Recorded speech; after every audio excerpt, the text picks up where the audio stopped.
Hello and welcome to session. आज हम बात करेंगे अनंतपुर रेजोल्यूशन के बारे में।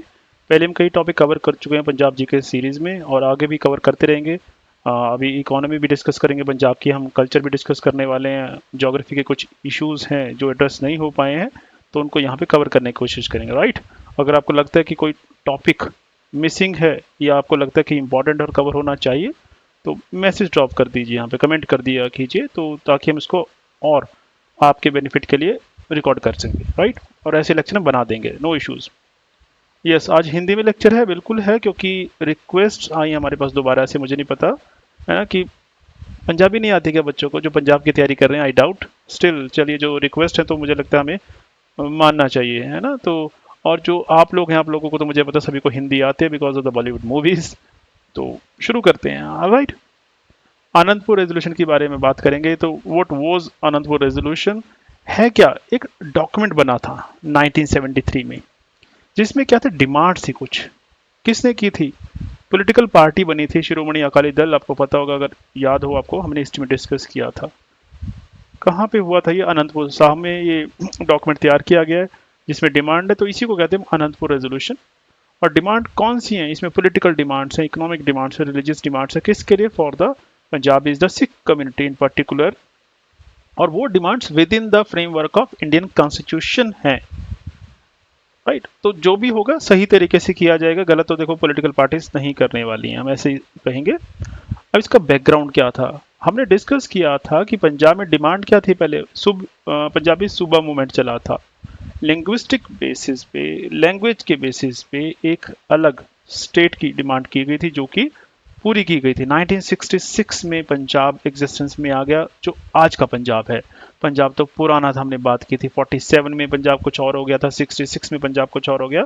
जो आज का पंजाब है वो, जिसमें से हमने बात की कि हरियाणा निकाल दिया गया और और हिमाचल प्रदेश और चंडीगढ़ यूटी बन के रह गया। यही हमने डिस्कस किया। अब लिंग्विस्टिक रीऑर्गेनाइजेशन हो चुका है पंजाब का, बट देयर वाज डिससेटिस्फेक्शन। क्यों डिससेटिस्फेक्शन था? क्योंकि बहुत सारे एरियाज, कुछ हरियाणा के एरियाज थे, कुछ राजस्थान के एरियाज हैं, कुछ हिमाचल के एरियाज हैं, जो लगता था कि ये पंजाबी स्पीकिंग हैं, जिनको नहीं ऐड किया गया है, होना चाहिए था। तो जो डिमांड पूरी हुई है वो आधी अधूरी हुई है, फुलफिलमेंट नहीं हुई है अभी, है ना, कंटेंटमेंट नहीं आया था। दूसरा लगा कि सेंट्रलाइजेशन ऑफ पावर हो रहा है, सेंटर गवर्नमेंट के पास ज्यादा पावर है। This is a federal structure, India is a union of state, तो फेडरेशन है तो ऑटोनॉमी होनी चाहिए। बट उनको लगा कि जो सेंटर गवर्नमेंट है उसके पास ज्यादा पावर है। देखिए, उसका रीजन कुछ भी हो सकता है। वो टाइम क्या है? 1965 वॉर थी। उस टाइम इंडिया की कंडीशन कैसी थी? वीक था इंडिया, सुपर पावर तो क्या भी पावरफुल बनने की कोशिश कर रहा था, सभी को पता है। इंडिया के पास, अगर आपको पता होगा, तो फूड ग्रेन की भी कंडीशन ऐसी थी, वी वर फूड डेफिसिट। अभी ग्रीन रेवोल्यूशन नहीं आया था उतना जितना हम कह सके कि ग्रीन रेवोल्यूशन आ गया। ये टाइम है जब वो आना शुरू हुआ है, 70s में, बिल्कुल 1967 ऑनवर्ड आना शुरू हुआ है, तो अभी वो स्टार्ट हो रहा है, राइट। अभी इतना नहीं कि प्रॉस्पेरिटी आ चुकी है, अभी कुछ नहीं ऐसा हुआ। बट गवर्नमेंट क्या करेगी ऐसे टाइम में? इंडस्ट्री की तरफ फोकस कर रही है, एग्रीकल्चर की तरफ फोकस कर रही है। कौन कर रहा है? सेंटर गवर्नमेंट करेगी, और सभी स्टेट्स का ध्यान रखना है। तो ये तो नेचुरल हो सकता है कि सभी को लगा कि this is centralisation of power, centre ज्यादा पावर यूज कर रही है और स्टेट के वो पावर नहीं दी गई है। और क्या लगा उनको? उनको लगा कि पंजाब को इकोनॉमिकली नेग्लेक्ट किया गया है, कि पंजाब में इंडस्ट्री कहाँ पे है ना। पंजाब में इरिगेशन के लिए पानी चाहिए, तो पानी जो है उनको प्रॉपर नहीं दिया गया। सतलुज यमुना की बात हुई तो वहाँ पे शेयरिंग की बात हो गई है कि पावर दी जा रही है, पानी दिया जा रहा है, ऐसी बातें की जा रही हैं। सो यहाँ से, इस बैकग्राउंड के चलते, जो अकाली दल था, ऑब्वियस है पॉलिटिकल पार्टी ही इस चीज़ को आगे रखेगी। और किस लिए पॉलिटिकल पार्टी बनती है? कि जो लोगों का इंटरेस्ट है, जो वेलफेयर है, वो आगे पेश करे, यही किया जाता है। तो पॉलिटिकल इंटरेस्ट के लिए क्या किया गया? एक रेजोल्यूशन ड्राफ्ट किया गया जिसके हमने नाम लिया अनंतपुर साहब resolution, which was a charter of demand basically. कब अडॉप्ट किया गया? अक्टूबर 16-17 जो है 1973 में। किसने किया? जो वर्किंग कमेटी थी अकाली दल की, उसने किया। बाद में जो 78 में कॉन्फ्रेंस हुई थी, all India Akali conference Ludhiana में, वहां पे इसको एंडोर्स भी किया गया।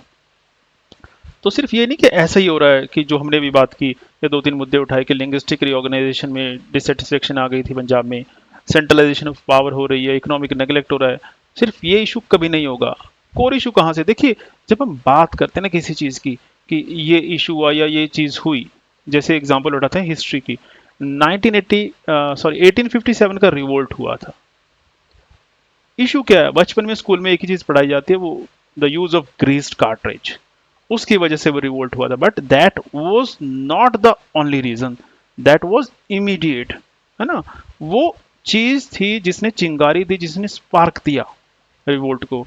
बट रिवोल्ट के रीजन क्या थे? इकोनॉमिक रीजन थे, सोशल रीजन थे, कल्चरल थे, मिलिट्री रीजन थे, एडमिनिस्ट्रेटिव रीजन थे, पॉलिटिकल रीजन थे। तो मल्टीपल रीजन मिल के डिसकंटेंटमेंट लोगों के अंदर बढ़ा था, तो उसको एक चिंगारी मिली और वो रिवोल्ट स्टार्ट हुआ। तो यहाँ पे भी कुछ ऐसा ही हो रहा है। जो पुरानी चीजें होती है ना कि वो नहीं हो रहा, ये नहीं हो रहा, सब कहने की बातें होती हैं, वो चीजें आपके अंदर आ रही हैं। जब अचानक से उसको चिंगारी मिलेगी, यहाँ पे क्या हुआ था? यहाँ पे इलेक्शंस जो थे, लोकसभा के और विधानसभा के जो थे, एमपी के इलेक्शन में कितनी 13 सीटें होती, पंजाब में 1 सीट मिली थी, राइट? तो उसमें क्या लगेगा पॉलिटिकल पार्टी को जिसको 1 सीट मिल रही है कि साइड लाइन हो गए हैं, कोई वैल्यू नहीं रही उनकी अब। विधानसभा की सीट थी, 24 सीटें मिली। कितनी में से कितनी सीटें हैं? 117 सीट्स हैं, 24 मिल रही हैं। तो क्या लग रहा है कि हमारी डिमांड कौन मानेगा? अगर हमारे पास पॉलिटिकली या पॉलिटिकली हम पावरफुल नहीं है, पॉलिटिकली स्ट्रांग नहीं है, तो कौन मानेगा बात? क्योंकि कंट्रोल कौन करेगा फिर? कांग्रेस। सेंटर में कौन है? कांग्रेस। ऐसे कुछ चल रहा है सारा। तो क्या किया गया? एक 12 मेंबर कमेटी बनाई गई थी, जिसने ये असेस किया, पॉलिसीज असेस की, और ये डिमांड को आर्टिकुलेट किया गया। और इस कमेटी में कौन कौन है? सुरजीत सिंह बरनाल, आपने नाम सुना होगा। आप लोग अगर छोटे शायद ना सुना हो, बहुत पुराने ज़माने की बात है ये, बचपने में सुना करते, स्कूल में पढ़ा करते। सुरजीत सिंह बरनाला, गुरचरण सिंह टोडा, ये भी आप लोगों ने सुना होगा। तो ये कुछ लोग थे इंपॉर्टेंट से, है ना? कुछ इंटेलेक्चुअल से, सरदार कपूर सिंह, और भी लोग थे इसमें जुड़े हुए, जिनको उस कमेटी में रखा गया, जिन्होंने ये ड्राफ्ट करवाया। अब डिमांड क्या थी? रेजोल्यूशन है ऑब्वियस है, जिसको पंजाबी में हम क्या कहते हैं, मता पाया गया सी। आनंदपुर साहब का मता, मता पाया ते मते च की मंगा होनी है ना? डिमांड्स होंगी। तो डिमांड क्या थी? Religious demand, cultural demands. उसमें है कि प्रिजर्वेशन ऑफ सिख आइडेंटिटी। देखो शुरू कहाँ से हुआ? यहीं से बात हुई कि पंजाबी सूबा, पंजाबी स्टेट क्यों बनाई गई? कल्चर को प्रिजर्व करने के लिए, लैंग्वेज को प्रिजर्व करने के लिए एक अलग आइडेंटिटी होनी चाहिए। तो यहाँ वही है कि सिखिज्म को रिकॉग्नाइज किया जाए एज ए डिस्टिंक्ट रिलीजन। क्या नहीं है ये? अब इशू है क्यों? एक्चुअली कॉन्स्टिट्यूशन में क्या लिखा है? कॉन्स्टिट्यूशन में है कि जो हिंदू वर्ड है किसको एड्रेस करता है? As per constitution, Hindu includes Hindu, Sikh, Buddh, Jain, सभी को हिंदू कहा गया है। तो यहाँ पे कि this is not a sect of Hinduism, it's a distinct religion, बीच में मत मिलाइए। ये प्रिजर्वेशन ऑफ आइडेंटिटी की बात है कि आप इसको हिंदुइज्म के साथ नहीं जोड़ेंगे, वी आर नॉट हिंदूज। वो अलग बात है कि हम यही कहेंगे equal respect of all religion होना चाहिए। इसका मतलब क्या? डिमांड में क्या है कि सिखिज्म की भी रिस्पेक्ट कीजिए, इसको डिस्टिंक्ट रिलीजन मानिए, बीच में मत मिलाइए। क्रिश्चियनिटी को अलग माना गया, इस्लाम को अलग माना गया है, तो हिंदुइज्म अलग है तो सिखिज्म अलग है। देन जो एथिक्स हैं, सिख एथिक्स, वैल्यूज हैं, उनको प्रमोट कीजिए। जो सिख कोड ऑफ कंडक्ट है, गुरमता, पब्लिक लाइफ में वो लगाइए। जो सिख एजुकेशनल इंस्टीट्यूशन है उनको सपोर्ट कीजिए, और जो सिख हेरिटेज है, टीचिंग्स है, उनको फैलाइए। उसके अलावा जो पंजाबी है विद गुरमुखी स्क्रिप्ट, यानी कि पंजाबी बोलिए, पंजाबी लिखने के लिए आप इंग्लिश यूज कर लीजिए, no, Punjabi with Gurmukhi script, इसको प्रमोट कीजिए और इसको एज ऑफिशियल लैंग्वेज यूज कीजिए। चाहे वो एजुकेशनल इंस्टीट्यूशन है, वहां पे पंजाबी प्रमोट कीजिए।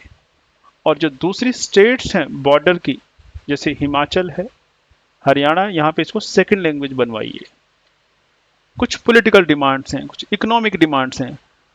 तो उसमें क्या था? पॉलिटिकल डिमांड में वो फेडरल स्ट्रक्चर को लेके थी कि जो डिमांड ये है कि पंजाब को ग्रेटर ऑटोनॉमी दीजिए। अब ग्रेटर ऑटोनॉमी का मतलब क्या है? जो पावर है वो स्टेट के पास होनी चाहिए ज्यादा, रादर देन सेंटर के। क्योंकि जो रेजिडोरी पावर्स होते हैं, जो फैसले लेने अल्टीमेटली वो कौन लेगा? स्टेट खुद लेगी, सेंटर इंटरफेयर ना करे। सेंटर क्या करे कि सेंटर सिर्फ डिफेंस देखे, सेंटर सिर्फ फॉरेन अफेयर्स देखे, और सेंटर सिर्फ कम्युनिकेशन और करेंसी देखे। Defence, foreign affairs, currency and communication, ये कुछ कुछ ऐसा है कि जो प्रिंसिपल स्टेट्स हुआ करते थे उनके साथ कुछ ऐसे ही एग्रीमेंट किए जाते थे जैसे ब्रिटिशर्स किया करते थे, कि कंट्रोल क्या करेंगे, कुछ उनके कुछ सब्जेक्ट्स, कुछ इश्यूज जो हैं वो एड्रेस करेगा ब्रिटिशर्स या कंपनी या गवर्नमेंट, बाकी वो खुद देखेंगे। यहाँ पे भी यही डिमांड थी कि गवर्नमेंट ऑफ इंडिया क्या देखे, डिफेंस देखे पंजाब का, जो फॉरेन अफेयर्स है वो देखे, करेंसी रिलेटेड इश्यूज हैं, कम्युनिकेशन ये देखे, बाकी जो रह गया वो खुद देख लेंगे। तो जो रिसोर्सेज हैं, यहाँ की गवर्नेंस है, उसके लिए पंजाब के पास और पावर होनी चाहिए, उसमें सेंटर दखल ना करे। कुछ ऐसी डिमांड है ना। तो ये हम क्या कह सकते हैं, ये कुछ ऐसा है कि जिसमें आप कहेंगे डिसेंट्रलाइजेशन की बात हो रही है। एक होता है अथॉरिटी फेडरल स्ट्रक्चर जिसमें सेंटर के पास ज्यादा अथॉरिटी है, यहाँ पे फेडरलिज्म है बट वो कहते हैं डिसेंट्रलाइज फेडरलिज्म होना चाहिए, में स्टेट के पास ज्यादा पावर होनी चाहिए, राइट। फिर इकोनॉमिक एस्पेक्ट से क्या डिमांड थी, इकोनॉमिक जस्टिस की बात की, कैसे कि जो रिवर वाटर है उसका इक्विटेबल डिस्ट्रीब्यूशन होना चाहिए, पंजाब का जो शेयर है सतलुज ब्यास और रावी रिवर का वो उसको मिलना चाहिए, जो कि उनको लगता है कि नहीं मिल रहा है। और हाइड्रो इलेक्ट्रिक प्रोजेक्ट्स हैं उस पर पंजाब का फुल कंट्रोल होना चाहिए, कि अगर भाखड़ा डैम है तो सिर्फ पंजाब देखे, बाकी कोई और स्टेट ना उसमें देखे, राइट। उसके अलावा कुछ और डिमांड्स थी, जैसे पंजाब के जो इंटरेस्ट हैं उनको प्रमोट कीजिए। कैसे करेंगे कि जो आर्म्ड फोर्सेस हैं पंजाब में, तो उसमें प्रायोरिटी दीजिए पंजाबी को, स्पेशली सिख को दीजिए। पब्लिक सर्विसेज हैं, गवर्नमेंट सर्विसेज हैं, तो उसमें पंजाबीज को स्पेशली सिख को प्रायोरिटी दीजिए। जो इंडस्ट्रियल डेवलपमेंट है पंजाब की वो कीजिए, इंडस्ट्री पे फोकस कीजिए, क्योंकि Punjab is an agricultural state, और जहाँ पे सिर्फ एग्रीकल्चर होगा तो किसान, आपको पता किसान उतना प्रॉस्परस नहीं होता। अगर हम पूरे इंडिया की बात करें, पंजाब की बात कुछ और है। और इंडस्ट्री है जो किसी भी एरिया को प्रोग्रेसिव बनाती है, डेवलप बनाती है। अगर नहीं है इंडस्ट्री तो ऑब्वियस है वो एरिया अर्बनाइज नहीं हो पाएगा, और यही रीजन है पंजाब आज उतना अर्बनाइज नहीं है, क्योंकि एग्रीकल्चर बेस्ड है।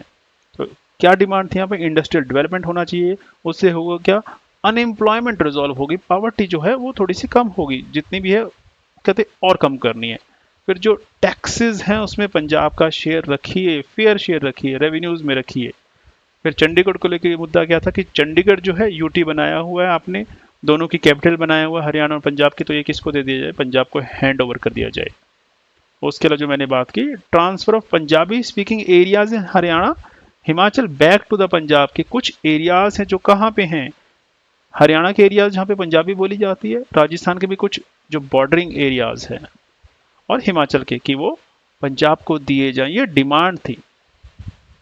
आउटकम क्या हुआ, आउटकम ये डिमांड ऐसी है, एक्चुअली इशू क्या हुआ, इसको देखा कैसे गया, इसको देखा गया एज ए सेपरेटिस्ट टेंडेंसीज, कि सेपरेटिज्म की बात हो रही है, एक अलग स्टेट मांग रहे हैं जो कि गवर्नमेंट अलाउ नहीं करेगी।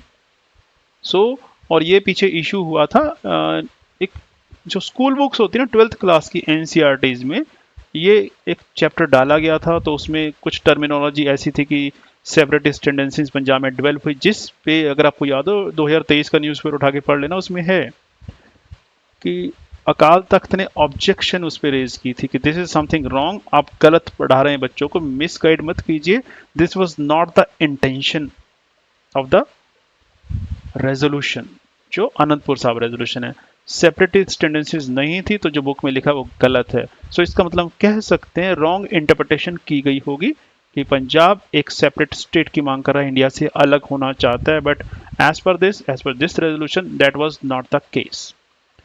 हम क्या देख रहे हैं, हम देख रहे हैं उसके बाद का जो पीरियड है 80s वाला, वो मिलिटेंसी का पीरियड है पंजाब में। पंजाब में हम देखते हैं डिस्टर्बेंस रही है, और वहां पे आप क्या सुनते हैं, अकाली दल है, उसके बाद आप भिंडरावाला का नाम सुनते हैं।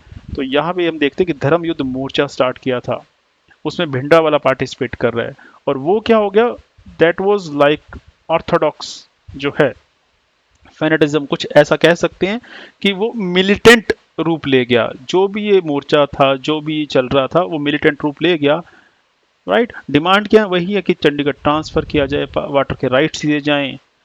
वो इतना हो गया कि आपको याद होगा कि गवर्नमेंट को एक ऑपरेशन चलाना पड़ा था, that is known as Operation Blue Star in 1984। इसमें मुझे लगता है मुझे बताने की ज़रूरत नहीं है कि जून 1984 में ऑपरेशन किया गया और this was a black disaster, black day कह लीजिए, है ना, ब्लैक डार्क पीरियड कह लीजिए। This was something which was unusual, जो नहीं होना चाहिए था। उस टाइम जो न्यूज़पेपर्स हैं उस टाइम का अगर आप रिपोर्ट उठा के पढ़ोगे तो ये था, it was held by the media, held by the public कि बहुत अच्छा किया गया है, कि दिस वाज समथिंग रॉन्ग। बाद में जब इसको एनालाइज किया गया फिर पता लगता है कि दिस वाज समथिंग रॉन्ग, ऐसा होना नहीं चाहिए। एक एक कंट्री के अंदर अगर ऐसा हो, this is wrong, right. Any how operation Blue star हुआ था। इससे होगा क्या, रिजल्ट आपने देखा है कि there was assassination of the prime minister, उसके बाद इंसर्जेंसी है। वो पूरा 80s का जो पीरियड है वो पूरा डेकेड है, पंजाब में इंसर्जेंसी रही है, फिर गवर्नमेंट को ऑपरेशन चलाने पड़े हैं पुलिस से, और ये बहुत सारे जो ऑपरेशन रहे हैं, ताकि उसके बाद वो ग्रेजुअली 90s में जाके, अर्ली 90s में जाके वो सारा खत्म किया गया है। जो है ना, आपको पता हो अगर बचपन में अगर आपने कभी स्टोरी सुनी हो, हमने वो देखा है सारा पीरियड 80s और 90s वाला, सो आई कैन से दैट। उसके बाद होता क्या है, उसके बाद 1985 में गवर्नमेंट को लगता है कि यार दिस इज नॉट राइट, तो क्या करना चाहिए, बात सुननी चाहिए लोगों की। तो 1985 के पीरियड में ही बुलाया गया था किसको, हरचंद सिंह लोंगोवाल को। अकाली लीडर थे। किसने बुलाया था, उस टाइम के प्राइम मिनिस्टर थे। इंदिरा गांधी के बाद कौन प्राइम मिनिस्टर है, it was Rajiv Gandhi, the son of Indira Gandhi. ऐसे ही कुछ होगा कि चलिए बात करते हैं उसको लेकर। तो कुछ जो डिमांड थी उसको एड्रेस किया गया, जिसमें था कि एक डिमांड ये है ना कि ट्रांसफर ऑफ चंडीगढ़ टू जनवरी। वो कहते ठीक है, और डेट फिक्स कर दी गई कि जनवरी 26 1986 पंजाब को दे दिया जाएगा। बट हुआ क्या, वो नहीं हो पाया, उसको रोक दिया गया। Reason being the Longowal was murdered, he was killed, assassinated कह सकते हैं ऐसा, यस, है ना। तो जब ऐसा होगा, it is again a violent activity, पर गवर्नमेंट सपोर्ट नहीं करने वाली, गवर्नमेंट पीछे हट जाएगी। गवर्नमेंट क्या करेगी, फिर एक्शन लेगी। वही हुआ। तो ये जो 80s वाला पीरियड है सारा, पंजाब में इंसर्जेंसी का पीरियड कहते हैं इसको, वायलेंट पीरियड कहते हैं, तो कई नाम है, मिलिटेंसी का पीरियड कहा जाता है, अलग अलग नाम से लोग रेफर करते हैं। But this was a period when Punjab was disturbed, right. तो कुछ की इवेंट्स आपको पता होनी चाहिए, है ना। दोबारा से हम वही रिवाइज कर लेते हैं कि 1973 में रेजोल्यूशन अडॉप्ट किया गया था अनंतपुर दशा में, 78 में इसको रीअफर्म किया गया, उसके बाद ये अटेंशन इसको मिली। 1980 में क्या किया गया, जो 80s वाला पीरियड है, अलग अलग जगह पे अलग अलग प्रोटेस्ट हो रहे हैं, मोर्चे चल रहे हैं, धर्म युद्ध मोर्चा चलाया गया, जिसमें it was participated by the Bhindra वाला, जर्नैल सिंह भिंडरा वाला, उसने पार्टिसिपेट किया डिमांड के लिए कि इम्प्लीमेंट होना चाहिए। बट हुआ कि अल्टीमेटली गवर्नमेंट ने उसको बाय फोर्स सप्रेस कर दिया। ऑपरेशन ब्लू स्टार चला, है ना। और कहते हैं कि वो खालिस्तान मूवमेंट है, ये सारा, वो टेंशन बढ़ गई पंजाब में। राजीव गांधी का और लोंगोवाल का, तो राजीव लोंगोवाल अकॉर्ड कहते हैं, वो साइन हुआ था बट इम्प्लीमेंट नहीं हो सका, जिसमें चंडीगढ़ ट्रांसफर किया जाना था पंजाब को, नहीं हो सका implement. Reason being Longowal was assassinated, right. So this is something जो आपको पता होना चाहिए अबाउट द आनंदपुर रेजोल्यूशन। कुछ फैक्ट्स है, क्या डिमांड है, बेसिकली अंडरस्टैंडिंग बनानी है, किस चीज़ के लिए बनानी है। मेंस में अगर क्वेश्चन आता है आपको पता होना चाहिए अब क्या चीज़ है ये। इंटरव्यू में यहाँ डिस्कशन हो सकता है, बिल्कुल ऐसा मूट क्वेश्चन, पर कई बार होता है कि उतने में नहीं जाते वो। आपसे की नॉलेज के लिए आपसे पूछ सकते हैं कि आपको बताइए, आपको पता है कि नहीं पता है ना। पंजाब से तो ऑब्वियस है, पंजाब की तैयारी कर रहे हैं, पंजाब को सर्व करना चाहते, तो आपको आइडिया होना चाहिए पंजाब में हुआ क्या था। चलिए आज के लिए इतना ही, सो फिर मिलेंगे, तब तक thank you so much. If you like the video तो लाइक कीजिए, शेयर कीजिए विद फ्रेंड्स, अगर आपको लगता है कि इट्स अ गुड वीडियो। और कोई भला हो, लंगर चल रहा है तो लंगर कर भला हो भला, और वंडोते छको, खुद भी पढ़िए और लोगों को भी शेयर कीजिए। Thank you so much, bye bye, take care.